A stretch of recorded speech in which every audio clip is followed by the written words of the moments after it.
Alors, comment vous prononcez Ghibli? Alors moi, je le prononce très mal.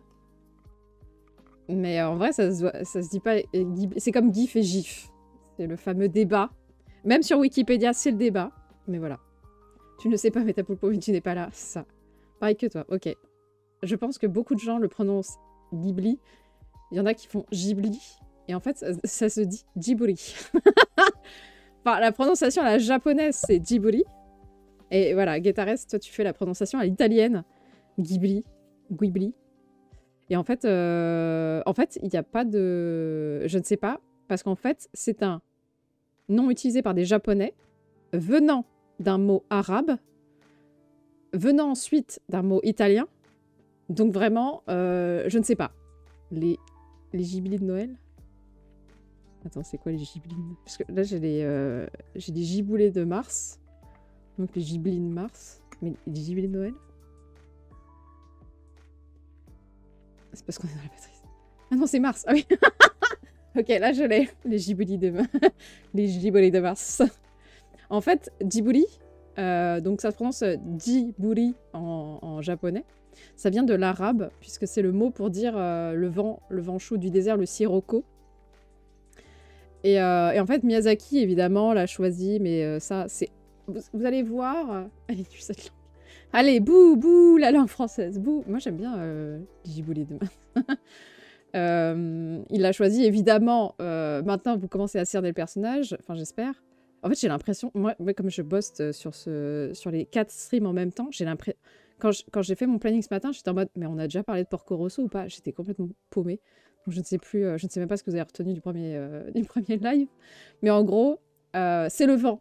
Donc ça parle à Miyazaki, puisque il est très, très, très, très attaché à cet élément. Le vent et l'aviation, bien sûr.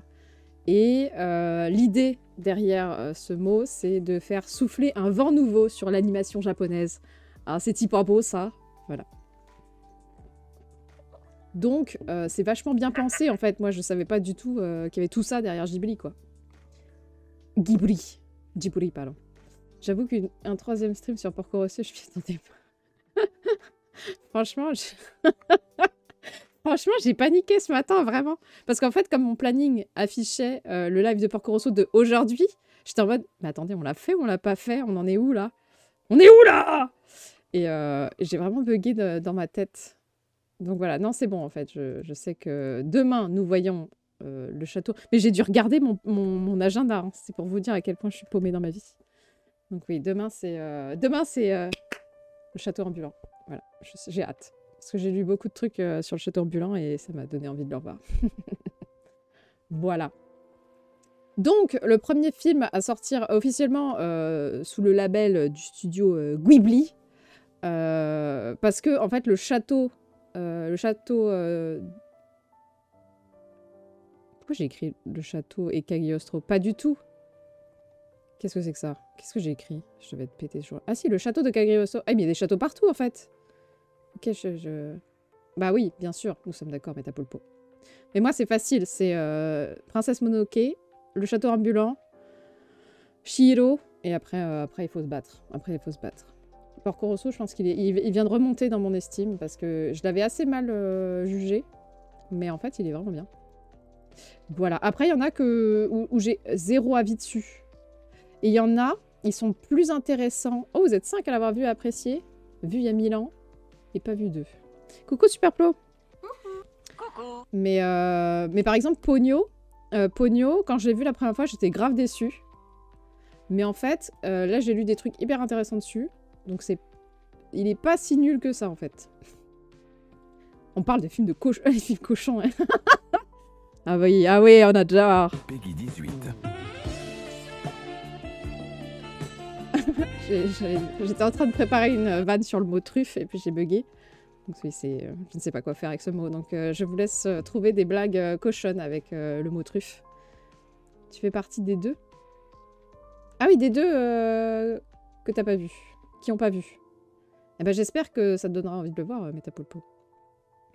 Donc, on disait, avant que je m'égare, que le premier film à sortir officiellement sous le label du studio Ghibli, c'est Le Château dans le ciel, car le château de Cagliostro et Nausicaa en fait, vont rejoindre le studio Ghibli post-création, puisque on a créé, enfin, Takahata et Miyazaki ont créé le studio Ghibli après Nausicaa, donc ils vont être remis dans, dans le catalogue après, bien sûr. Voilà, ça va être encore un livre trop fait de jeux de mots. Ah non, mais moi je voulais des jeux de mots salaces, c'est raté. Mais c'est beau, voilà, c'est ça d'avoir des gens intelligents. Et dans la liste Netflix. En vrai, après, je sais pas, Loïc, lesquels t'as vu et pas vu. Et c'est peut-être pas le premier. Il faut peut-être pas commencer par Porco Rosso tout de suite pour Miyazaki, quoi. Miyazaki, faut commencer par d'autres films. Et après, Porco Rosso, il est intéressant. Bah, on en parlera. Mais il est très. Il est quand même. Assez particulier, je trouve. Alors, Le Château dans le ciel. J'ai rien. Ah si, je vais avoir des trucs, mais après... Ah oui, attendez, regardez le logo. Pas vachement bien. Ceci est un stream de professionnels. Regardez-moi ce logo, comme il est beau. Oh là là, la honte. Attendez, je règle ça. Parce que... Terrible. Terrible. Déception. Voilà, bon, vous verrez avec des petits... voilà, vous voyez? Vous voyez comme c'est beau? Normalement, il n'y a pas de trait vert. Vous voyez la magie du cinéma. Très épuré, oui. Mon premier Miyazaki, c'est Sherlock Holmes. Mais c'est pas Miyazaki. Ah, Miyazaki, mais pas Ghibli, pardon.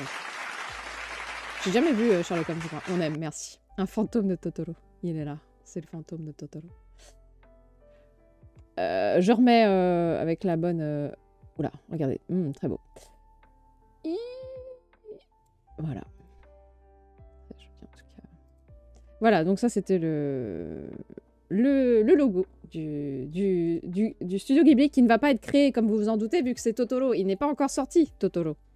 Trop jeune pour Sherlock Holmes? Ah ouais? Alors que... Normalement, je crois qu'on peut... Ah, mais je connais pas Sherlock Holmes, en vrai. Je connais le fou Arsène Lupin, mais je connais pas Sherlock Holmes. Donc, vous entendez bien, ce logo n'existe pas encore, puisque Totoro n'existe pas encore. C'est terrible, ça. Ou peut-être qu'il existait, mais pas encore sous forme de film. Donc, Tenku no Shiro j'arrive pas à dire. Raputa, voilà. C'est le château dans le ciel en japonais. Parle d'une jeune fille un peu molle qui a en fait un cristal magique autour du cou. Et dans ce monde, il paraît qu'il y a une cité un peu miraculeuse qui se promène dans les airs, qui est donc le château dans le ciel. Et toute l'histoire est de trouver ce fameux château dans le ciel, car celui qui obtiendra la puissance de cette chose volante sera à même de contrôler la Terre, entre guillemets. Donc voilà, en gros, la Piuta, ça vient des voyages de Gulliver. Et vous allez voir qu'en fait, Miyazaki prend énormément de choses qui n'appartiennent pas au Japon. On en parlait d'ailleurs en parlant de Genshin, que les Japonais sont capables de faire un syncrétisme entre les croyances occidentales et les croyances orientales et faire paf! Et hop, ça fait des chocs à pic. Et vous allez voir qu'il va utiliser énormément de choses venant de l'Occident pour ses films. Et ça passe hyper bien, je trouve. Là, donc, Les Voyages de Gulliver de Jonathan Swift. Jonathan! C'est parti pour Yom. Swift, c'est donc quelque chose qui vient de l'Occident, quoi. Avec une belle moustache. Eh oui! Alors là, c'est le film des moustaches glorieuses. Si vous aimez les moustaches glorieuses de Miyazaki, alors ça, il en est plein. Jonathan? Ouais, il n'y est pas encore, Jonathan. Soon, Yom, soon. Dès que j'ai du temps, je fais Jonathan. La Piuta est donc une cité volante où les habitants ont perdu le sens commun dans le livre de Gulliver. Il y a aussi une référence en fait à la bergère et le ramoneur de Grimaud, sorti en 52, qui est le prototype en fait du Roi et l'Oiseau de Grimaud et Prévert, sorti en 80. Et c'est à l'intérieur en fait du berger et le ramoneur et ensuite du Roi et l'Oiseau, si vous connaissez ces films, il y a les robots. Est-ce qu'il y a une illustration des robots? Non, mais il y a des robots très spécifiques dans la Piuta. Et en fait, c'est inspiré du Roi et l'Oiseau. Et Miyazaki adore la bergère et le ramoneur. Il trouve que c'est un dessin animé extrêmement beau. Et donc, il va s'inspirer de ça pour pour faire... même l'idée même du robot qui protège une créature va être utilisée dans le château dans le ciel, et donc il vole un petit peu tout ça. Mais évidemment, il va le retourner à sa sauce, puisque il y a une différence, je crois, pas de volonté, mais de ressort scénaristique, en fait, entre les deux robots, mais c'est quasiment la même chose. Voilà. Cheetah, donc Cheetah, c'est l'héroïne. C'est une des rares, comme je vous l'ai déjà dit, une des rares héroïnes de Miyazaki qui n'a pas de force, entre guillemets. C'est-à-dire qu'elle est pas... Elle se laisse un peu porter, enfin, elle est très passive, contrairement à beaucoup d'héroïnes de Miyazaki qui agissent, enfin, qui sont très moteurs de l'action. Elle se laisse porter, et en fait, c'est tout l'inverse. Elle, c'est la fragilité qui fait sa force. Elle sait rien de son futur, et c'est son innocence, en fait, qui va faire qu'elle est quand même quelqu'un d'extrêmement puissant, entre guillemets. Tout le monde, en fait, est au courant de son pouvoir et du destin qu'elle va avoir, mais elle, c'est la seule à ne pas être au courant de tout ça. Encore une fois, pour la présence de l'air dans les films de Miyazaki, ici, bon, alors à part le château dans le ciel, qui est littéralement un château volant, Cheetah vole à un moment, mais en fait, elle vole pas vraiment, elle se laisse porter, parce que son cristal, en fait, la maintient dans les airs. Donc c'est... on retrouve encore le motif de l'air associé au personnage féminin dans ce film.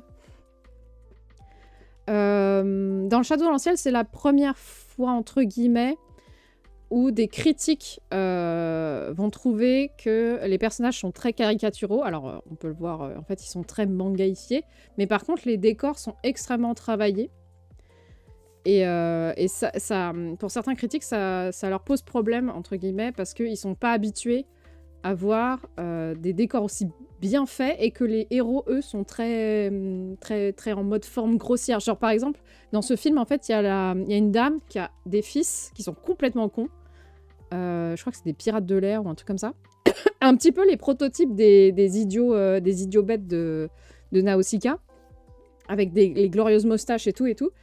Et ben dans ceux-là, ils font partie aussi de l'intrigue, et ils sont hyper grossiers. Mais en fait, c'est parce que Miyazaki aime les formes fluides, et en fait, le mouvement est très important pour lui, donc il préfère quelque chose de pas très réaliste, mais qui montre le mouvement. Donc en fait, il bouge dans tous les sens, les gars, que des choses hyper bien faites comme les décors, qui sont très travaillés, en fait. Cinémo YouTube, pour rappel. Mais ça se trouve, je connais pas du tout, hein. Moi, ça me dit rien, Sherlock. J'ai jamais aimé Sherlock. Ah non, ça me dit pas du tout. Mais je vais regarder après. Voilà. Et bah tiens, on parle de Sherlock. Et ben dans ce film, il a réutilisé une des voitures qu'il a dessinées dans Sherlock Holmes. Donc la voiture est la même reprise telle quelle dans ce film. Il se fait pas chier, hein. Non, mais en vrai, c'est compliqué de dessiner autant de trucs, je pense. Et truc cool, en fait, là, dans ce film, déjà, dans Nausicaa, il nous montrait qu'il était antimilitariste et pas très pour la guerre, qui était plutôt pacifiste. Mais là, il va encore plus loin, puisque y a toute une révolte des mineurs dans ce film, qui est en fait une référence directe aux révoltes minières et ouvrières du règne Thatcher dans les années 85, dans les années 85 en Angleterre. Et en fait, c'est parce qu'il a été au Pays de Galles à ce moment-là, qu'il a découvert ces soulèvements, et il a trouvé que les gens qui se battaient pour leurs droits étaient tellement touchants qu'il a décidé que le prochain héros de son film, donc lui là, j'ai oublié son nom, serait fils de minier, et qui serait un combattant entre guillemets, enfin quelqu'un qui lutte pour ses droits entre guillemets, et qui lutte pour quelque chose d'autre. Donc c'est pour ça qu'en fait Cheetah est très faible entre guillemets, et lui il est plutôt moteur de l'action, contrairement à d'habitude, juste parce qu'il voulait rendre hommage en fait à la puissance de la révolte et des soulèvements sociaux qu'il a vus en Angleterre. Donc voilà, c'est plutôt cool. Là, on commence à voir clairement que Miyazaki est un petit peu de gauche, et en tout cas, que ça le touche, que voilà.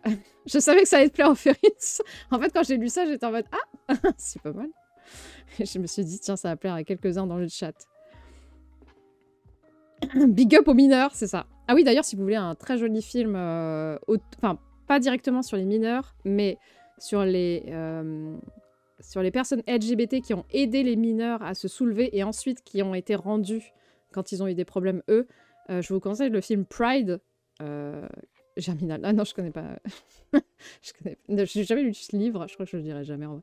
Mais Pride, c'est vachement bien. Donc, c'est un groupe de personnes. Bon, alors, c'est surtout des gays. Je sais plus s'il y a une meuf, s'il y a peut-être une lesbienne, peut-être, je sais pas.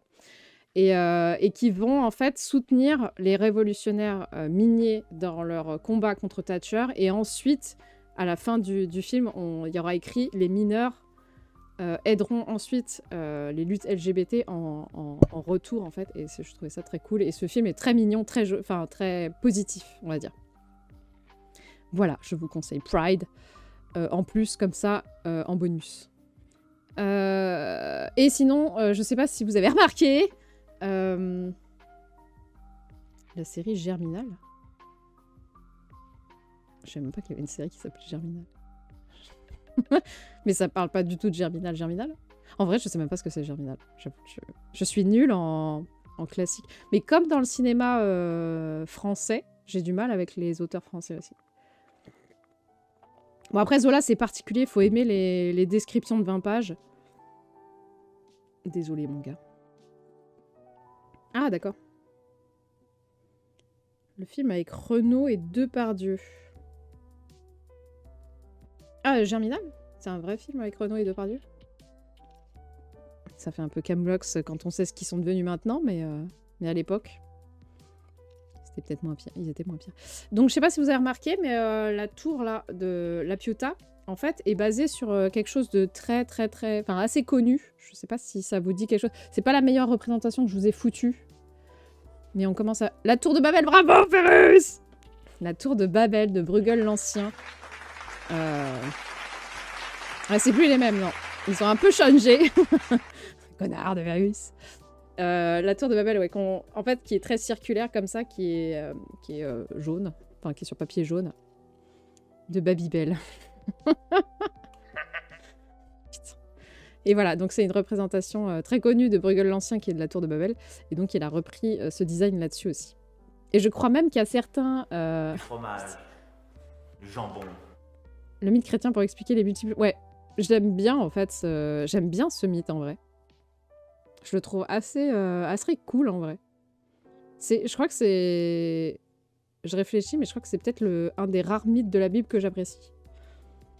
Parce que je trouve ça hyper vaniteux et j'aime bien, ça me fait rire. Alors, on va faire un petit point moula. Je vous ferai des petits points moula même pour les films dont on parle pas vraiment. Celui-ci a un budget de 3,3 millions. Donc vraiment, on est passé de 400K, 300K je crois. Ah non, 1 million quand même. Non, j'ai rien dit. 1 million à 3 millions, et la recette, le double, donc 6 millions. Donc ça reste correct et le studio peut continuer à survivre avec ça. Sachant que je ne vous parle que de Miyazaki, mais il y a tous les films de Takahata qui s'insèrent entre chaque. C'est-à-dire que là, si le Château dans le ciel sort, juste après, il y a le tombeau des Lucioles. Donc le tombeau des Lucioles va quand même générer de l'argent aussi, etc. Et ensuite, il y aura le Totoro, etc. Et coucou Eve, comment ça va? Coucou. Enfin, chrétien et juif. Ah oui, les Babel. Bah, il est vénère Dieu, donc je pense que ouais, c'est l'Ancien Testament celui-là. Dès qu'il est vénère Dieu, c'est que c'est l'Ancien Testament. De toute façon, il apparaît pas dans le Nouveau. Puisque c'est son fils. Non? Je ne sais pas. Le Château dans le ciel n'est pas du tout un succès. C'est même assez la banqueroute. Mais il y a un nouveau challenger qui arrive, qui va bientôt devenir la future mascotte du studio, Mon voisin Totoro. Ouais. Sauf que si c'est un succès, si tout le monde connaît Totoro maintenant, à l'époque, Suzuki, il a dû aller présenter ce film-là à des financeurs qui ont dit nope. Donc voilà, on a failli pas avoir Totoro. Mais Suzuki, il lâche rien, il fait preuve d'ambition. Et donc il dit ok, il négocie en fait avec plein de financeurs Mon voisin Totoro et Le tombeau des Lucioles parce qu'il va chercher l'argent pour les deux films. Et malheureusement, entre guillemets, il arrive à faire passer ça, et donc il gagne la thune pour les faire, mais à un prix extrêmement... un prix dans le sens ça va coûter quoi, assez dur. Donc la production de Totoro est pas incroyable parce que Miyazaki doit plaire à 2 maisons d'édition à la fois et jongler avec 2 équipes d'animateurs différents, ce qui est assez compliqué je pense. Voilà, et Totoro est basé sur un livre pour enfants. Et voilà. Et en parallèle, donc je vous ai dit, Isao Takahata travaille à la fois, travaille lui sur le Tombeau des Lucioles. Donc on a 2 salles, 2 ambiances au studio, puisque Totoro versus le Tombeau des Lucioles, on n'est pas sur les mêmes bails. Voilà. Ouais, mais l'Apocalypse, je trouve ça hyper... Il n'y a pas de dieu dans l'Apocalypse. Il y a tout le reste. Il y a tous les autres, en fait. Mais j'adore l'Apocalypse. Et la bête sortie des eaux, blablabla. Mais j'aime beaucoup l'Apocalypse. Mais il n'est pas vénère Dieu dans l'Apocalypse, puisqu'il laisse faire les autres, il laisse faire son fils encore. Totoro, Totoro. Tombeau des Lucioles, on m'a offert un super coffret collector du film. Je l'ai jamais vu parce qu'on m'a dit que c'est triste. Ah oui, bah triste, ouais, c'est un mot un peu faible, mais... mais en vrai, alors, mais t'étais pas là quand j'ai dit que j'avais pas pleuré la 2e fois que j'ai vu le Tombeau des Lucioles. Mais il faudrait que je le revoie. Il faudrait que je le revoie. Mais je pense qu'en fait, j'ai passé la tristesse. Je sais pas. Pourquoi j'entends des bruits? Ah merde, c'est dans le casque. Putain, vous entendez les enfants ou pas? Alors, mon voisin Totoro. J'ai pas envie de déprimer en le voyant. Ah oui, alors là, c'est compliqué. Il faut vraiment le voir quand t'es vraiment bien. Et que tu sois un tout petit peu au courant de ce qui se passe quand même, parce que... Voilà. Et encore, ça aurait pu être plus dur, entre guillemets, parce que les 2 gamins ne sont pas irradiés. Donc, entre guillemets, ça va, mais ça aurait pu être pire, mais c'est pas ouf. On va dire sur une échelle de... Bah non, je t'ai pas spoil, enfin, je t'ai pas spoil, en fait. Vu qu'ils sont pas irradiés. Ils sont tout, mais pas irradiés. C'est pas du spoil. C'est comme si je disais, ça parle pas de gens... de gens. Non, ça marche pas. Ça parle pas de gens qui n'habitent pas au Japon. Ou un truc comme ça. Enfin, je sais plus, il y a trop de négation maintenant, je suis perdue. Mais si, on peut pas spoiler avec de la négation, c'est chelou. Donc il y a des irradiés? Bah je ne sais pas. Peut-être, peut-être pas. En vrai, je m'en souviens. Ça ne parle pas de méca, exactement. Il n'y a pas de méca dans ce film, si ça te peut te rassurer. Moi, j'avoue que moi, j'aime pas trop les mécas, donc si on n'a pas, ça me dérange pas. Alors, Tonari no Totoro, qui veut dire le Totoro d'à côté. Et pas mon voisin, c'est le Totoro d'à côté, en fait. Ah, le Totoro d'à côté, là, c'est pas un film sur le cyclisme. Voilà, exactement. Ça ne parle pas de cyclisme. Et ça ne parle pas non plus de chip. Donc Totoro, c'est l'histoire. C'est bien parce que je devais mettre les résumés de chaque film et à chaque fois j'oublie de foutre les résumés de chaque film. Donc vraiment j'y vais à la mémoire. Totoro, c'est l'histoire d'une petite famille, d'un père et de ses 2 filles qui ont décidé d'aller vivre, au Japon. Pas du tout. D'aller vivre à la campagne. Or, ils sont pas du tout campagnards et à la campagne japonaise, faut se remonter les manches et se sortir les doigts. Et donc le père est plutôt écrivain, je crois, ou journaliste ou quelque chose comme ça. Et donc il essaye de retaper cette maison en attendant que sa femme aille mieux car elle a une pneumonie. Donc ça, souvenez-vous du premier live, je vous rappelle que la mère de Miyazaki, quand il avait 6 ans, est partie en convalescence pendant 3 ans d'une forme de maladie des voies respiratoires. Et donc dans ce film, c'est exactement le même plot. Et les 2 petites filles vont vivre leur vie, puisque elles n'ont rien à foutre, c'est la campagne, quoi. Enfin si, elles vont à l'école quand même, qui a l'air d'être bien bien loin, enfin t'as l'impression qu'elles font 6 heures de marche par jour. Et la petite gamine va découvrir les Totoro, qui sont des petites créatures de la... Enfin, petites, ça dépend lesquelles. Il y en a une qui est énorme. Les Totoro sont des créatures, des yokai de la forêt. Et voilà, en fait, c'est un film sur l'enfance, sur la croyance, et ouais, sur le pouvoir de la croyance, en vrai. Parce que beaucoup de choses sont liées à la croyance. Je réfléchis, mais oui, c'est ça, en fait. Et voilà. C'est vrai qu'il n'y a pas de mouton dans le tombeau des Lucioles. Il y a des Lucioles, par contre. Ça, je te spoil. Je J'avais bien aimé celui-là. Ouais, il est très mignon, Totoro. Il est très mignon parce que il est à la fois pour adultes et à la fois pour les enfants. Donc on peut le regarder à n'importe quel âge.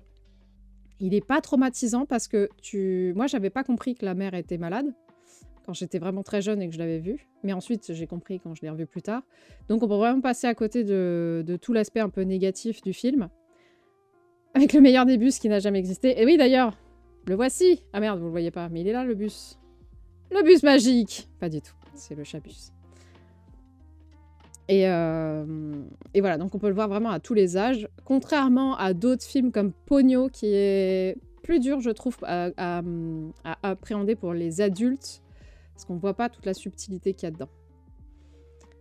Et voilà, c'est tout ce que j'ai dit. Et Kiki, peut-être. Kiki est pas incroyable. Enfin, je me souviens pas de Kiki en vrai. Donc, d'ailleurs, le résumé de Kiki, ça va être c'est une sorcière, point.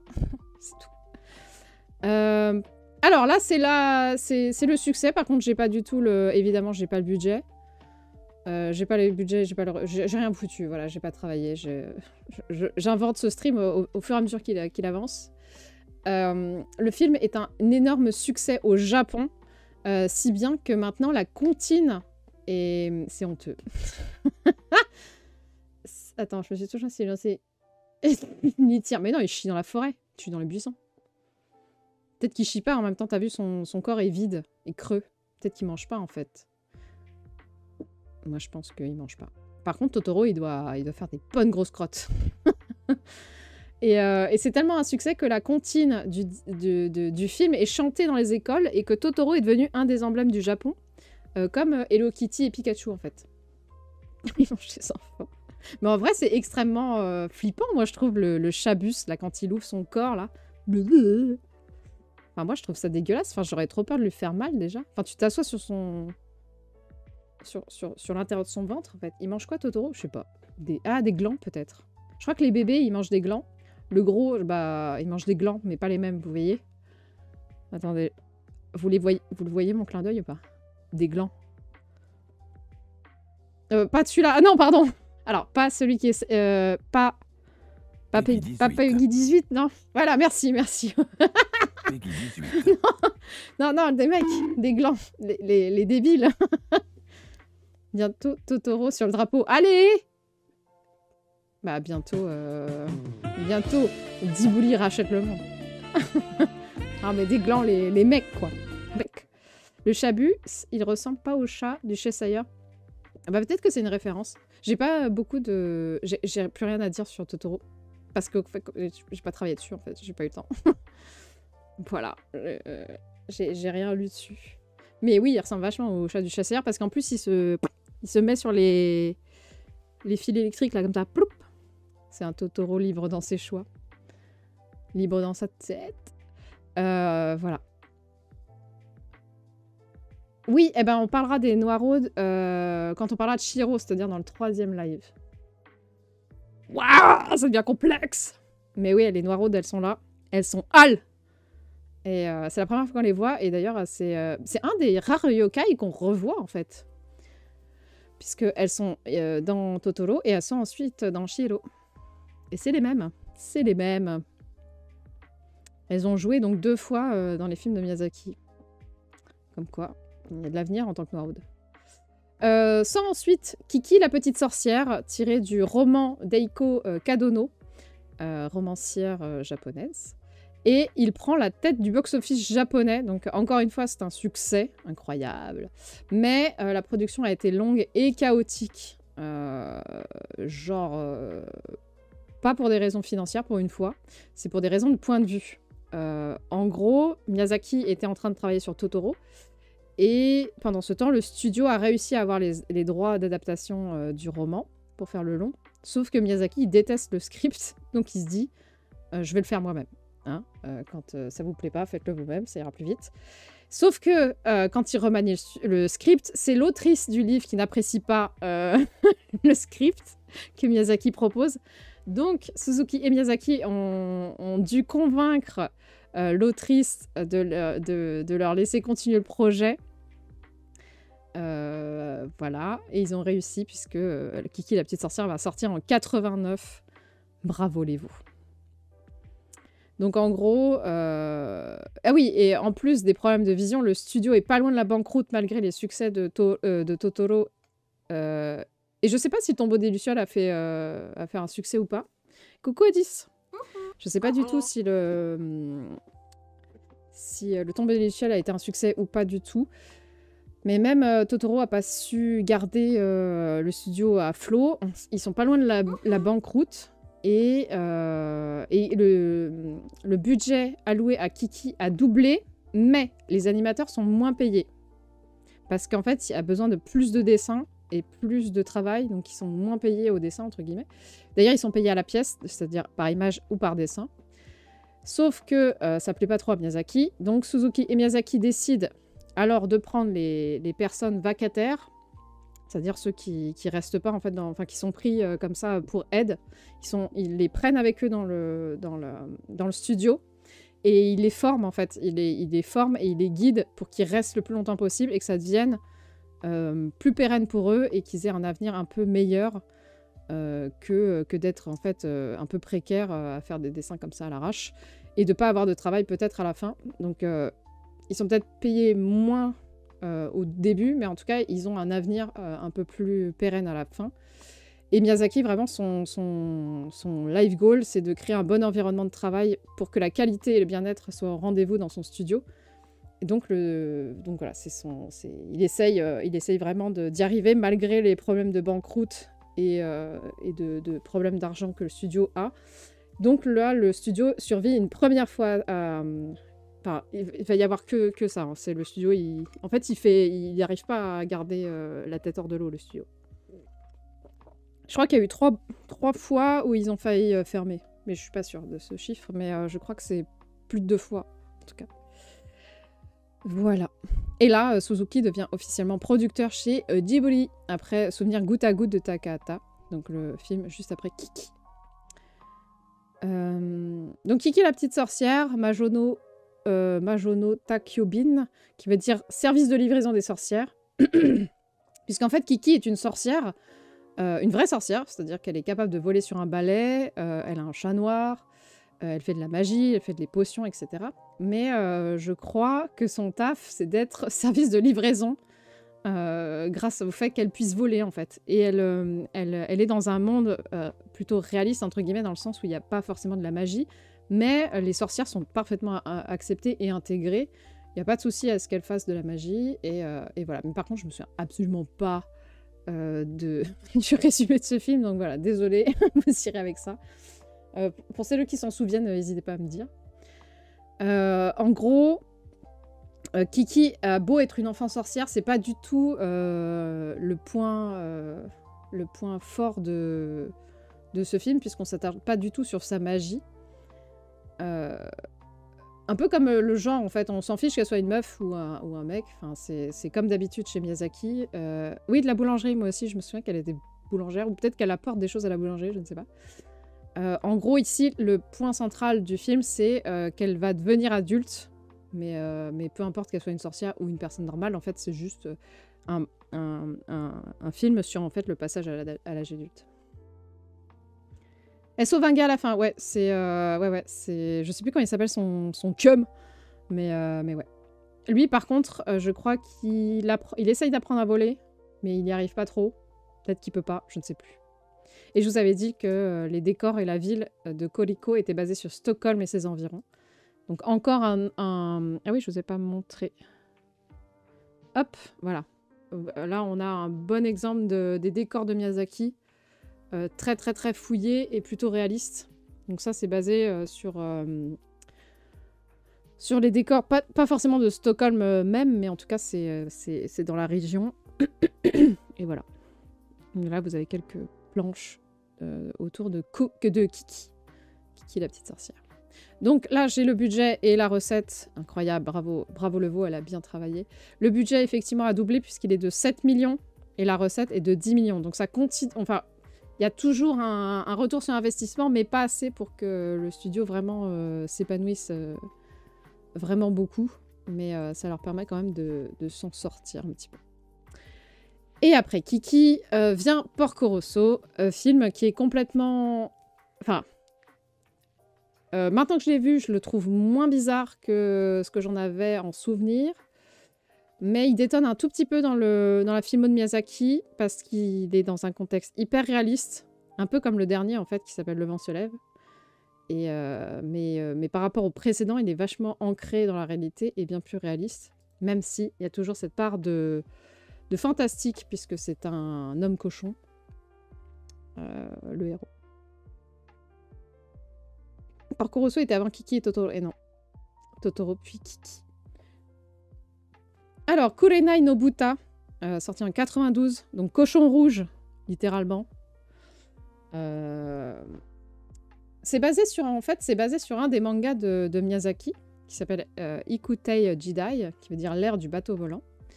Et c'était en fait à la base, il voulait faire un mini-film comique pour l'aviation, un truc comme ça. Mais Miyazaki décide de le tourner en long métrage avec un ton un peu plus sérieux. Et d'ailleurs, à la fin du film, il va regretter un tout petit peu d'avoir fait ça parce qu'il pense qu'il a été un peu fou de faire un film pour enfants, mais qui est sérieux. Et c'est vrai quand je l'ai revu, j'avais déjà fait mes recherches un tout petit peu, donc je savais qu'il avait dit ça, et j'étais en mode, ah oui, je comprends pourquoi il a pensé que c'était un film pour enfants, mais en fait, je pense que ce n'est pas du tout un film pour enfants.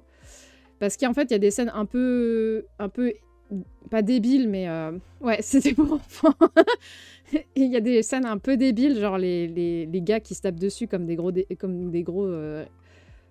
bolos, là, c'est fait pour faire rire. Le fait que ça soit un cochon, c'est pensé pour faire rire les enfants aussi, etc., etc. Enfin, il y a plein de petits détails, en fait, qui font penser que c'est vrai que c'est pensé pour les enfants, mais au final, c'était pas du tout un film pour enfants, je pense que c'est vraiment un film pour adultes.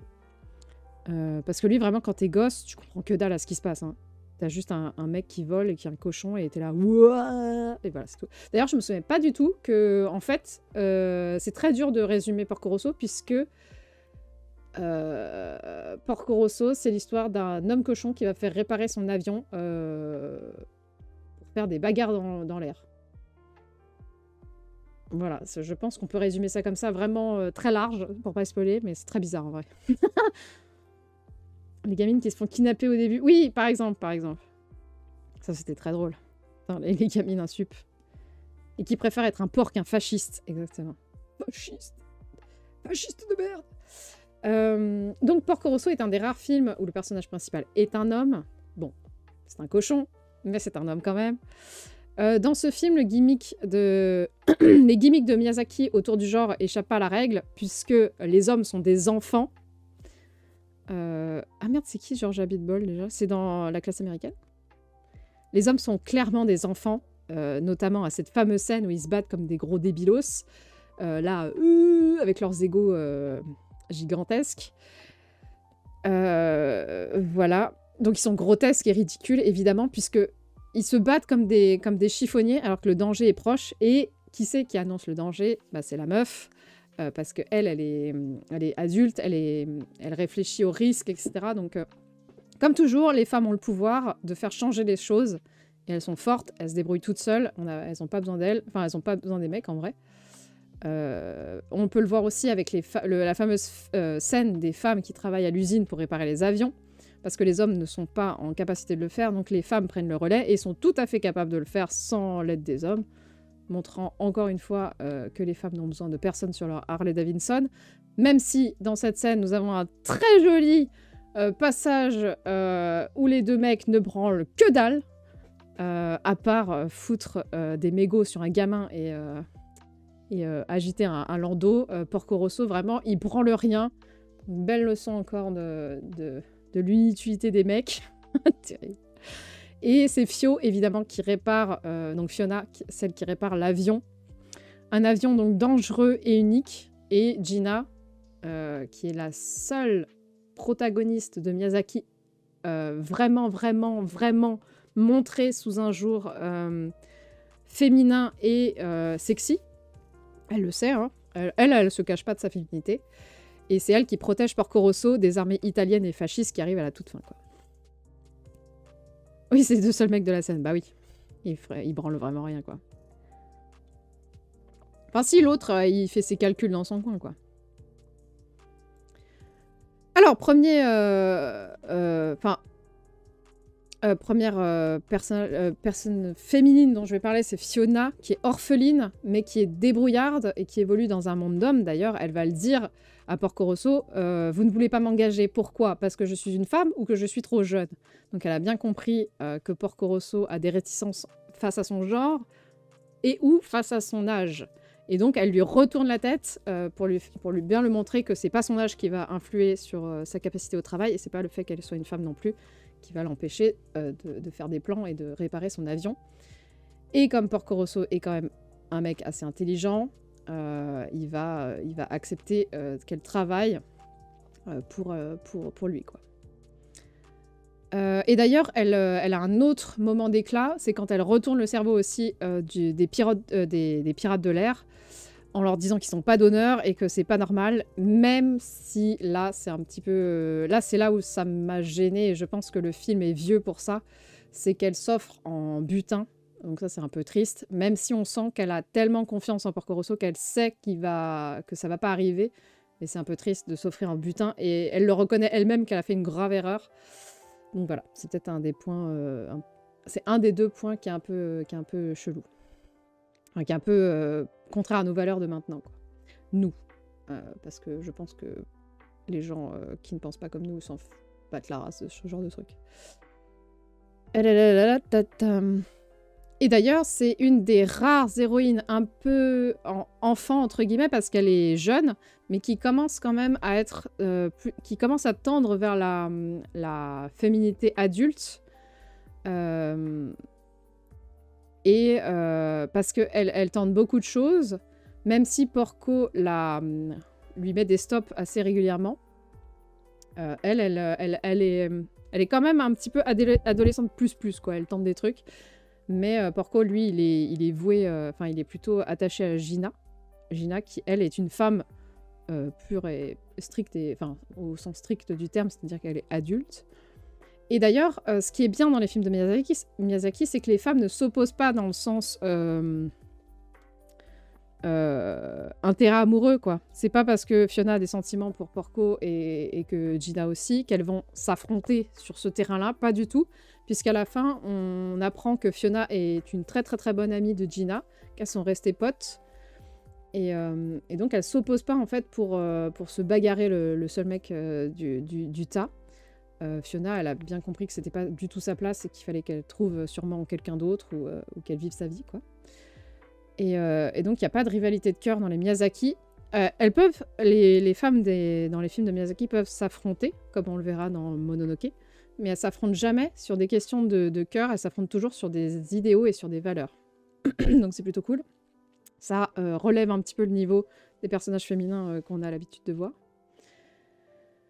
Et la chose qui est très dérangeante dans ce film, enfin qui peut être dérangeante dans ce film, c'est que Fio est amoureuse d'un homme bien trop âgé pour elle, même s'il lui renvoie pas vraiment son affection. Moi, je l'ai plutôt vu comme étant plutôt un père ou un grand-père, et malheureusement, Fio, je sais pas pourquoi elle bug sur lui alors qu'il n'y a rien de spécial. Mais voilà, et à Skip, il y a eu beaucoup de questions quand le film est sorti. Il y a des journalistes qui lui ont demandé pourquoi il avait fait ça, et il a essayé de se dépatouiller tout ça. Mais je crois que je l'ai noté plus tard. Attendez. Ah oui, je reviendrai sur le fait que ça soit un cochon plus tard. Voilà. Sa moustache. Comment ça, sa moustache? Ouais. Je suis d'accord pour le baiser. Ça, c'est un peu... Mais ouais, je sais pas ce qu'il a voulu faire avec ça. Alors, je me suis perdue. Comme d'habitude, Miyazaki fait un film sur l'air avec les avions et le fait que ce soit des pilotes d'hydravion. Donc là, il va ajouter la notion de la mer en plus de l'avion. Donc c'est-à-dire c'est l'union du ciel et de la mer. Et la plupart des avions qu'on voit dans le film sont basés sur des avions réels ayant existé à cette époque. Donc voilà. Truc spécial pour séduire. Non, je pense pas. En tout cas, je ne sais pas parce que La plupart des personnages dans le background ont des glorieuses moustaches, mais c'est pas pour une raison, pour qu'ils soient séduisants, je ne sais pas. J'avoue, je ne sais pas du tout pour Porco Rosso. Non, je ne sais pas. Après, non, je sais pas, je suis en train de réfléchir à la tronche de Miyazaki quand il était jeune, mais je crois pas qu'il avait de moustache. Donc voilà.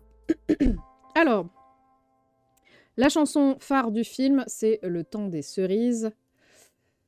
Et Le Temps des cerises est une chanson écrite en 1866 par Jean-Baptiste Clément et qui a été arrangée ensuite par Antoine Renard en 68. Je me suis trompée dans mon texte. Et c'est une chanson qu'on associe à la Commune de Paris de 71, puisque l'auteur lui-même, donc Antoine Renard, pas du tout, Jean-Baptiste Clément, est l'auteur et communard en fait. What the fuck. Le temps des cerises qui pètent. La Commune de Paris donc, est une sorte de gouvernement alternatif et une insurrection qui va durer 72 jours et qui sera brutalement stoppée pendant la semaine sanglante du 21 au 28 mai 1871. Et en fait, cette insurrection ne reconnaît pas le gouvernement qui a été tout juste élu par l'Assemblée nationale, souhaite la séparation de l'Église et de l'État entre autres, et veut continuer la guerre. En gros, ils sont pas du tout d'accord avec la reddition qui a été accordée juste avant. Et donc voilà, ils sont en marge de la société qui a décidé d'arrêter la guerre et de stopper la guerre, etc. Et donc ils s'organisent, ils sont très dans l'autogestion, etc. Et ils vont se faire latter la gueule ensuite par le gouvernement en place. Jean-Baptiste Clément a dédié cette chanson à une ambulancière rencontrée pendant la semaine sanglante. Et je vais vous lire un texte assez long sur ça, car j'ai trouvé ça assez mignon. Puisque cette chanson a couru les rues, j'ai tenu à la dédier, à titre de souvenir et de sympathie, à une vaillante fille qui, elle aussi, a couru les rues à une époque où il fallait un grand dévouement et un fier courage. Le fait suivant est de ceux qu'on n'oublie jamais. Le dimanche 28 mai 71, entre 11h et midi, nous vîmes venir à nous une jeune fille de 20 à 22 ans qui tenait un panier à la main. Malgré notre refus motivé de la garder avec nous, elle insista et ne voulut pas nous quitter. Du reste, 5 minutes plus tard, elle nous était utile. Deux de nos camarades tombaient, frappés l'un d'une balle dans l'épaule, l'autre au milieu du front. Nous sûmes seulement qu'elle s'appelait Louise et qu'elle était ouvrière. Naturellement, elle devait être avec les révoltés et les las de vivre. Qu'est-elle devenue ? A-t-elle été, avec tant d'autres, fusillée par les Versaillais ? N'est-elle pas cette héroïne obscure... non. N'était-ce pas à cette héroïne obscure que je devais dédier la chanson la plus populaire de toutes, celle qui contient ce volume ? Parce que le temps des cerises qui pètent a fait partie ensuite d'un volume de chansons révolutionnaires. Voilà. Et beaucoup de gens ont cru que c'était Louise Michel, et pas du tout, en fait. C'est pas du tout Louise Michel. C'est une autre Louise qui passait dans le coin. Donc voilà. Mais j'ai trouvé ça assez mignon, et je trouve que ça... en tout cas, je sais pas si Miyazaki connaît cette citation de l'auteur du Temps des cerises, mais en tout cas, je trouve que le rapport entre les deux et les genres ressemble un peu au travail de Miyazaki, je trouve. Oui, voilà, il y avait pas mal de Louise, ouais. Mais beaucoup de gens ont cru que c'était Louise Michel, et Louise Michel a fait « bah non, c'est pas moi, en fait ».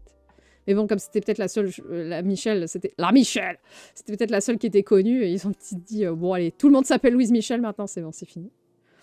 Donc voilà. Donc je trouve, avec cette histoire, parce que quand j'étais petite, j'avais beaucoup de mal avec Le Temps des cerises. Maintenant, j'ai trouvé que... Enfin là, dans le film, la reprise est vraiment très, très, très, très jolie.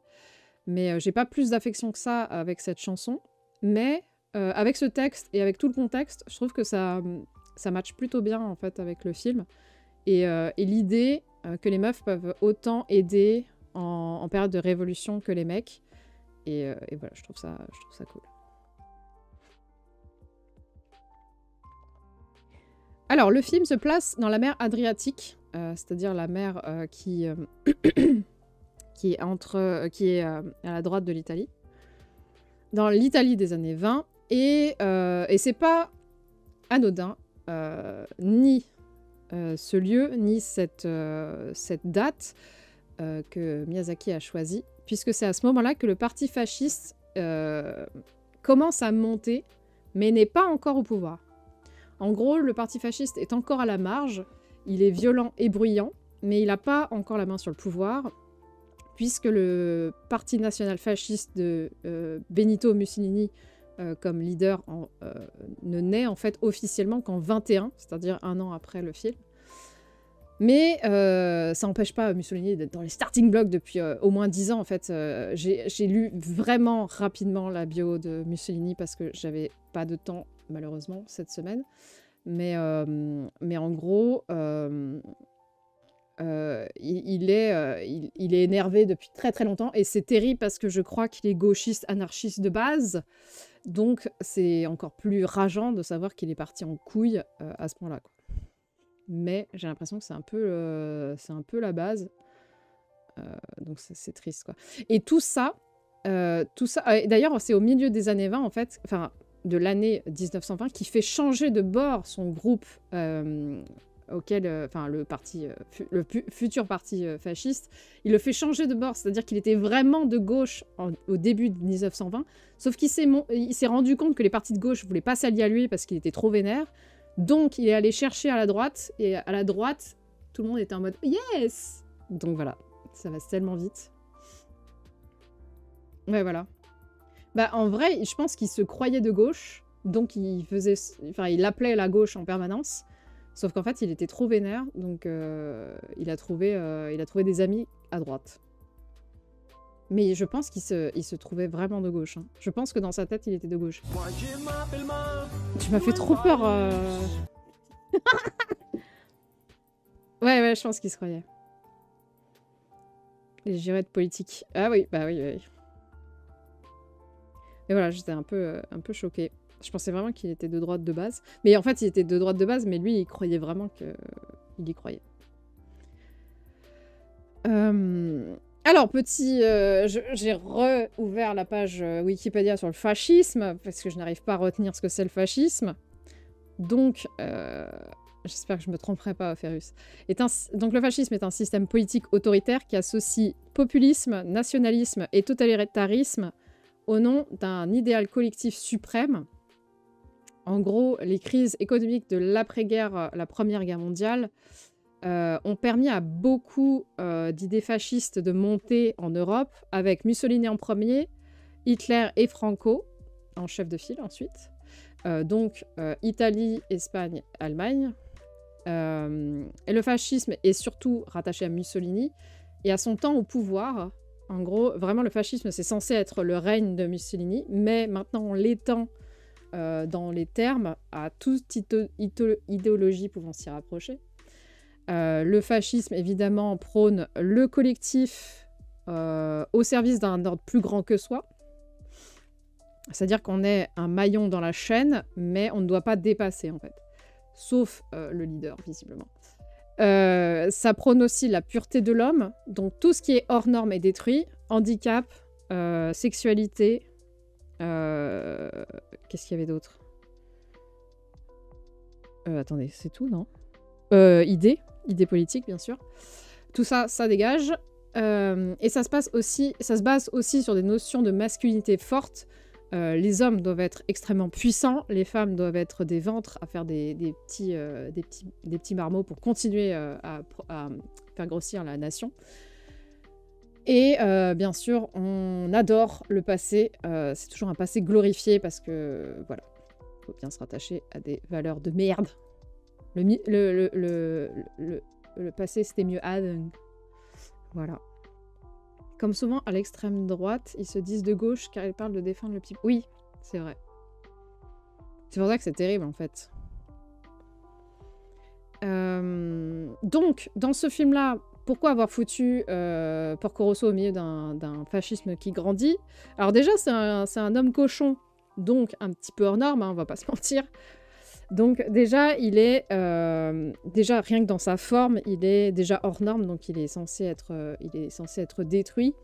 Et il est assez peu enclin à la glorification de la masculinité, puisqu'il veut plus faire la guerre, et il est pas très chaud pour aller se bagarrer, sauf quand il y a un ego démesuré qui le gratte. Et donc il arrive à rejeter le fascisme à plusieurs moments dans le film, c'est clairement indiqué. Quand il refuse de participer à l'effort de guerre, ou à l'effort de... C'est peut-être pas l'effort de guerre, mais c'est un effort national. Il refuse de faire partie de l'armée, etc. Et donc, il ne souhaite pas être attaché à tout ça. Et d'ailleurs, il y a la fameuse phrase « Je préfère être un porc qu'être un fasciste », que tout le monde a retenu dans les critiques de ce film que je vois passer. Donc, c'est plutôt cool. Et d'ailleurs, Porco Rosso ressemble énormément au film Casablanca de Michael Curtiz, sorti en 1942, qui est à peu près sur le même modèle, entre guillemets, puisqu'il y a un bar indépendant. En fait, ça se passe dans un bar indépendant à Casablanca, où le gérant, Rick, décide que ce bar serait une sorte de terrain neutre, et donc il accueille aussi bien les nazis que les alliés, que les révolutionnaires, que tout ce que vous voulez, en fait. Personne n'a le droit de se battre à l'intérieur de son bar, c'est un peu un endroit où on vient se réfugier. Un petit peu comme dans John Wick avec l'hôtel. C'est un peu le même truc. Sauf que l'enjeu du film Casablanca, c'est de faire agir Rick dans un sens ou dans l'autre, mais parce qu'en fait, son ancien amour apparaît dans ce bar avec son mari, qui est un résistant tchèque et donc contre le régime nazi. Donc pendant tout le film, il doit savoir s'il compte aider sa meuf et son mec ou les dénoncer. Mais c'est tout l'enjeu du film de savoir ce qu'il va choisir. Donc ça ressemble un tout petit peu à cause du bar, de l'ambiance... dans Porco Rosso, en vrai, le bar, on a l'impression que tout le monde peut y rentrer, quoi. Il n'y a pas de filtre. Qui que tu sois, tu as le droit de rentrer dans ce bar. Donc c'est pour ça que certains critiques le font ressembler au film Casablanca. Voilà, je n'ai pas vu Casablanca. Il est beaucoup cité dans un livre de scénario. Donc voilà, je connais à peu près le film, mais je ne l'ai pas vu. Et je m'en souvenais plus non plus quand j'ai fait les recherches.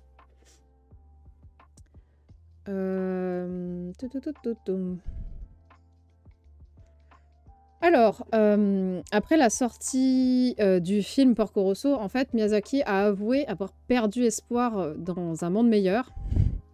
Lui qui venait d'une génération de la guerre, en fait, il pensait que cette génération-là qu'il incarnait allait se démerder pour ne pas retomber à nouveau dans la Deuxième Guerre mondiale, mais malheureusement, à ce moment-là, la Yougoslavie tombe. Et d'ailleurs, il a failli faire le film, pas en Italie, mais en Croatie. Donc on n'est pas loin, en fait. C'est la Yougoslavie.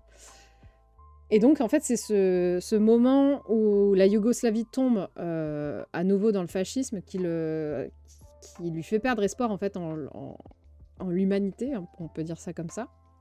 Et en même temps, il se sent trahi par le gouvernement japonais qui accepte de participer à la guerre du Golfe, même s'ils le font très mollement, hein, c'est pas les premiers qu'on va retenir quand on parle de guerre du Golfe, parce que en fait, ça viole l'accord de pacifisme que le Japon doit observer depuis la Seconde Guerre mondiale. En gros, comme le Japon est un des deux perdants de la Seconde Guerre mondiale, ils ont interdiction d'avoir une armée militarisée, c'est-à-dire qu'ils ne peuvent pas avoir des... Ils ont une armée, mais de défense. C'est-à-dire qu'ils ne peuvent pas dépasser un certain nombre de soldats, ils ne peuvent pas dépasser un certain nombre d'armes, ils ne peuvent pas avoir l'arme nucléaire, je crois.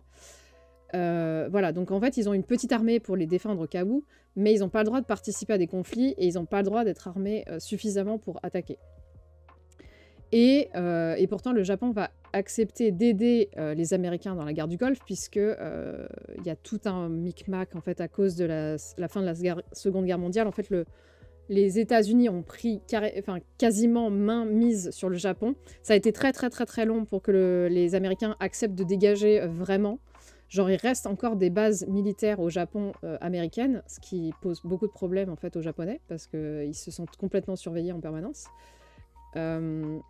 Et donc, ils ont accepté de les aider pendant la guerre du Golfe, ce qui a beaucoup rendu chafouin Miyazaki, qui trouve que c'est pas normal, qu'ils n'auraient pas dû aller les aider, ils n'auraient pas dû aller faire la guerre, que c'est pas normal que le Japon, qui est censé être pacifiste, fasse la guerre.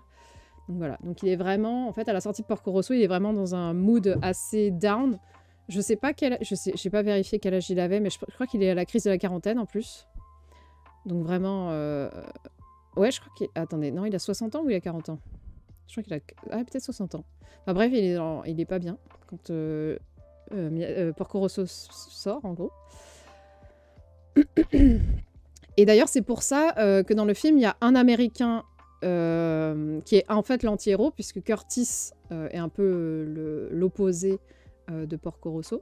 Mais il est un peu bête et ignorant, d'ailleurs. Mais pour contrebalancer et pour pas montrer qu'il est vraiment contre les Américains, il met Fiona qui revient des US et qui est quand même brillante.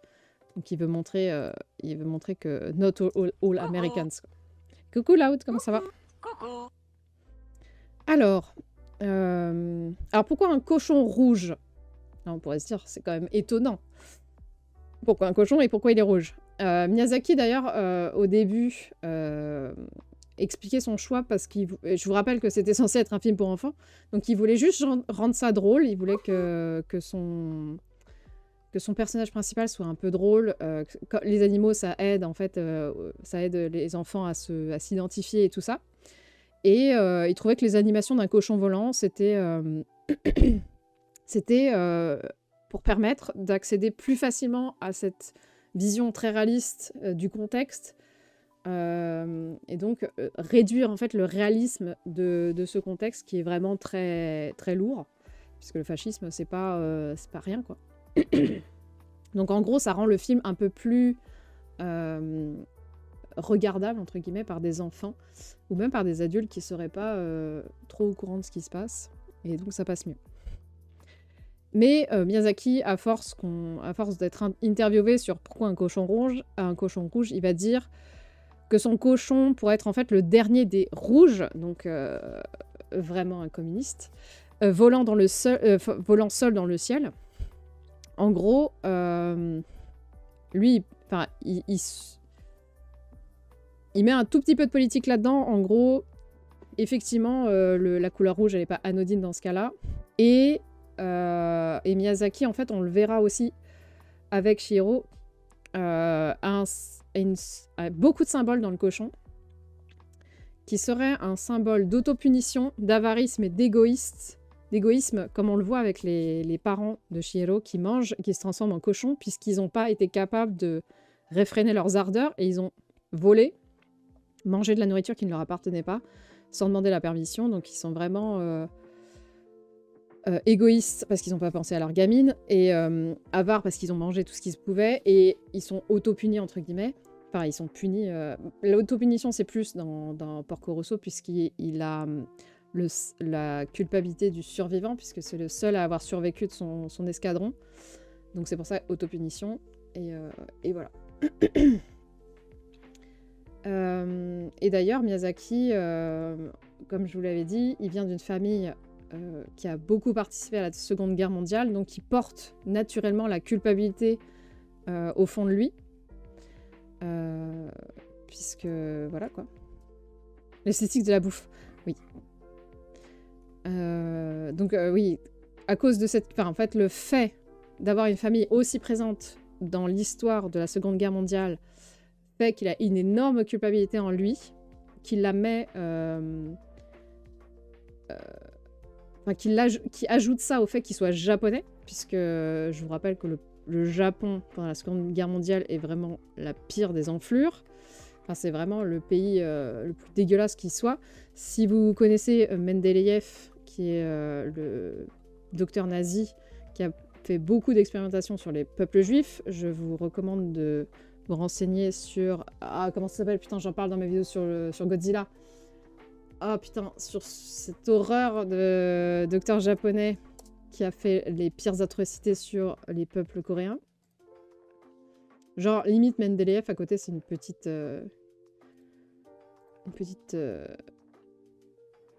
crotte. Attendez. Merde, je vais trop loin. Il est où Godzilla?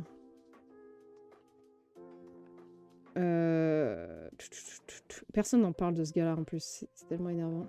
Il est là. Ah, le voilà. Ishishiro. Coucou, Sortimea, comment ça va? Ah, Mengele, pardon, pas Mengele. Mengele, pardon. Ishishiro, c'est... Oui, pardon. Ishishiro, je fais tout de mémoire, hein, c'est terrible. Ishishiro, c'est la version hardcore de Mengele, je trouve. L'unité 731, exactement. Oui, pardon. J'essaye de... En plus, là, c'est pas des trucs que j'ai travaillé, donc vraiment, je fais vraiment la moitié du live en direct. C'est terrible. Et pourtant, si vous voyez, j'ai déjà 15 pages écrites. Hein. C'est terrible. Mais oui, Mendeleev, que j'aime beaucoup. En plus, j'adore je sais pas pourquoi, le tableau des éléments chimiques, je le trouve trop cool. C'est kiff.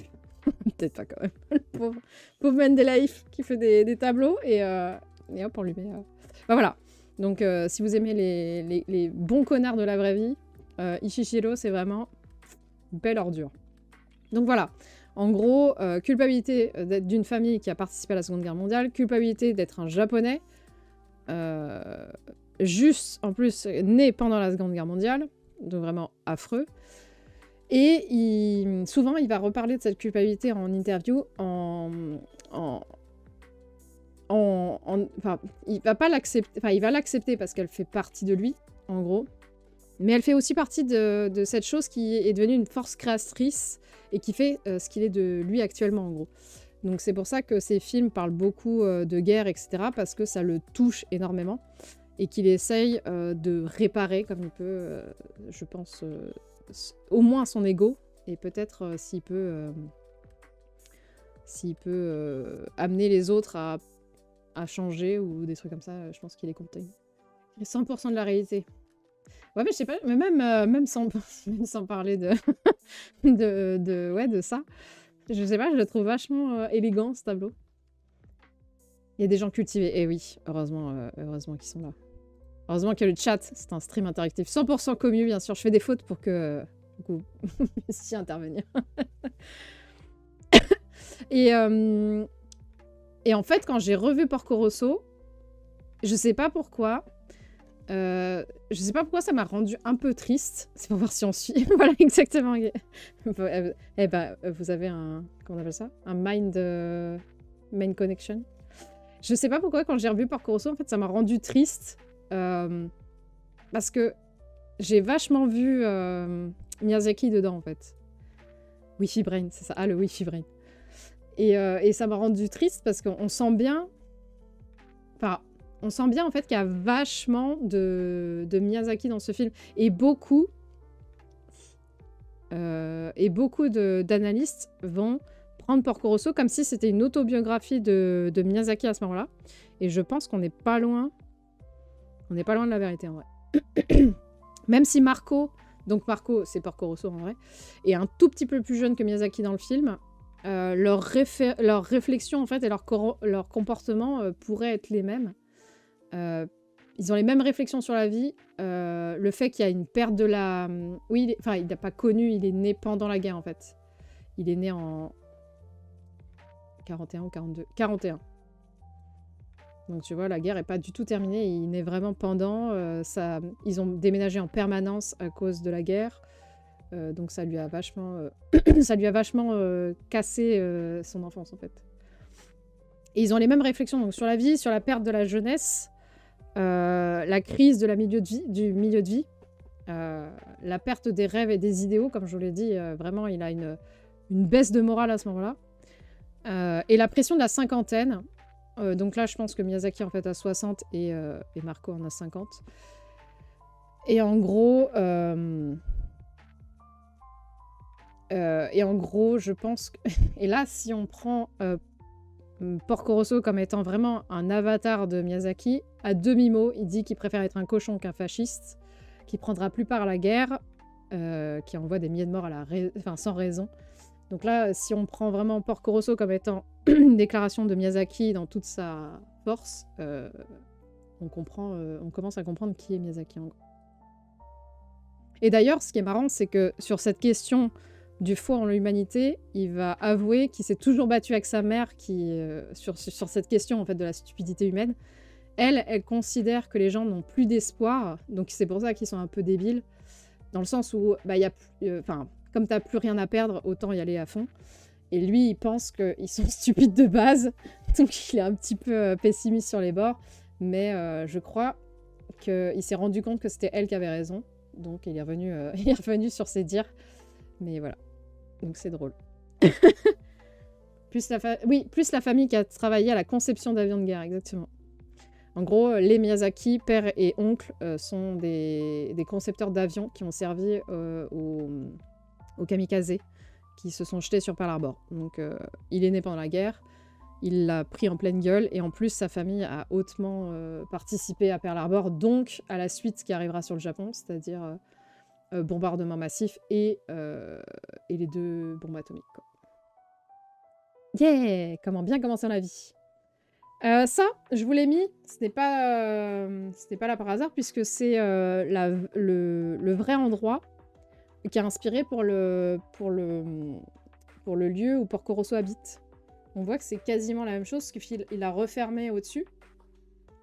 Il a refermé comment on peut appeler ça? Le trou, la jetée. Non, c'est pas une jetée, je ne sais pas. Trou dans la falaise. Le truc, là. Voilà. C'est pour que vous participiez, 100% commu. Non, le machin, là, qui avance dans l'eau, là, il l'a refermé, et hop. Ça fait l'endroit où Porco Rosso habite. Jeu de vie. Ah, moi, je préfère ça, en fait. Tu te rends compte, tu peux pas rentrer ou sortir si t'as pas ton avion, en fait, dans Porco Rosso. T'es voué à mourir si ton avion tombe en panne. À moins de monter comme les tocards. Tu sais, quand ils montent, là, avec l'autre, là, l'américain en rappel. Et coucou, j'étais là depuis le début. Et coucou, Guimien Chachou. Comment ça va? Porco Rosso, il s'appelle Marco Pagotto. Pagotto. Qui est en vrai qui est une vraie personne, en fait. Le nom Marco Pagotto existe vraiment, puisque c'est une personne qui a travaillé avec Miyazaki sur Sherlock Holmes. On en revient toujours à Sherlock Holmes, c'est terrible. Et donc, il va récupérer son nom pour son héros. Mais le personnage en tant que tel pourrait être basé sur Charles Hamann, un pilote de l'air américain qui, pendant la Seconde Guerre mondiale, a sauvé ses collègues en détresse. Voilà. Voilà. Les tocards. Les fameux. Voilà. Et ben j'ai fini sur Porco Rosso. On va pouvoir passer au point moula. Si vous avez des choses à ajouter, n'hésitez pas. J'étais là depuis le début. Putain, cet assemblage de gifs. Enfin, des mots plutôt. Alors, le point moula. Attendez, je suis en train de m'étouffer avec mes propres glaires. Attendez, est-ce que j'ai bien modifié? Attendez, je suis en panique, je reviens. Bonjour. Préparez vos... Alors, vous pensez que le film a fait combien? Il a un budget de 80K. Non, 80 millions ou 80K? Non, 80 millions. Bah non, je ne sais plus. Attendez, je vérifie. Ah non, c'est bien K. Ok. Ok, c'est bien K. 80K. Moi, je trouve ça un peu pas beaucoup, mais... pourquoi ça bug?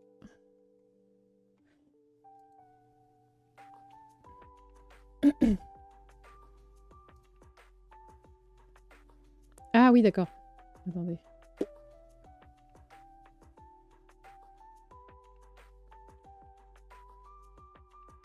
Ouais. Pourquoi tu bugs? Allô? Ah, voilà. Okay.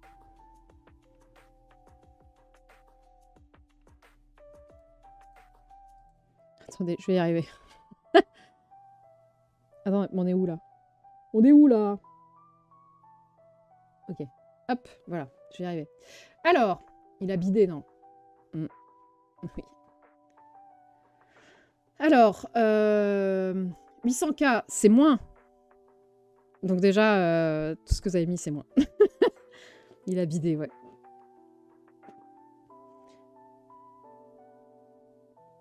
430, c'est pas loin, mais c'est trop.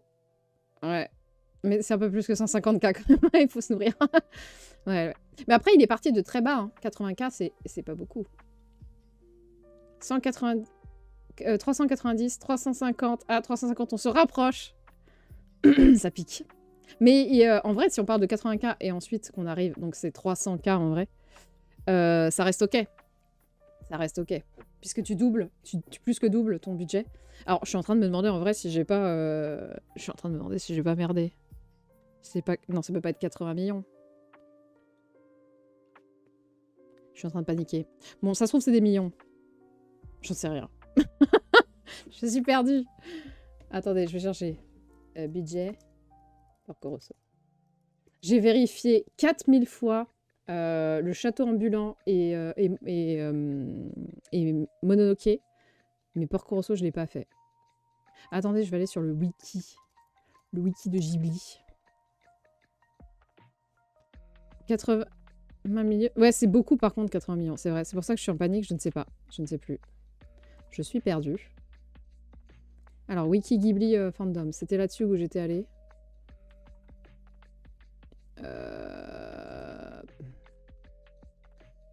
J'arrive. Bah, on va chercher. Porco Rosso. Alors. Ah non, c'est pas du tout ça. C'est 9 millions. Et... Mais c'est en... Ah, par contre, attends, c'est 9 millions de dollars, mais... de milliards de yens. Et là, c'est chiant parce qu'il faut traduire les yens. 2 milliards de yens.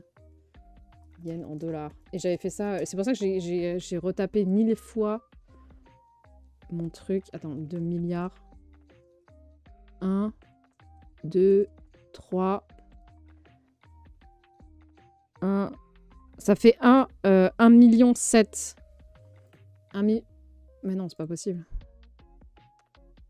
Non, ça fait 17 millions. 17 millions. 17 millions. 9 millions pour 17 millions. 2 milliards de yens. C'est bon, c'est bon. 9 millions pour 17 millions. Bon, ça va. De toute façon, en fait, ça reste dans le... Ça reste... comment on appelle ça? Le ratio. Le ratio est bon. Mais c'est pas du tout les bons chiffres. Attendez, je corrige. J'ai dit combien? 1,9 million pour 17 millions. Après, c'est peut-être Mr. Worldwide. Je ne sais pas.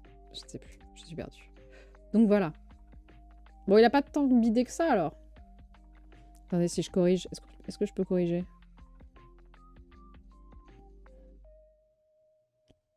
Est-ce qu'on pourrait corriger? Ah non, je peux pas corriger. Ah si, attendez, je peux. Ah non, je peux pas. Je peux ou je peux pas? Allô? Non, bon, bah, je peux pas. Je peux pas le faire. Bon, bah voilà, c'est fini. Vous pouvez repartir chez vous. Ah, vous êtes chez vous. Voilà, j'ai fini. C'est fini. La semaine prochaine, on parlera du château ambulant.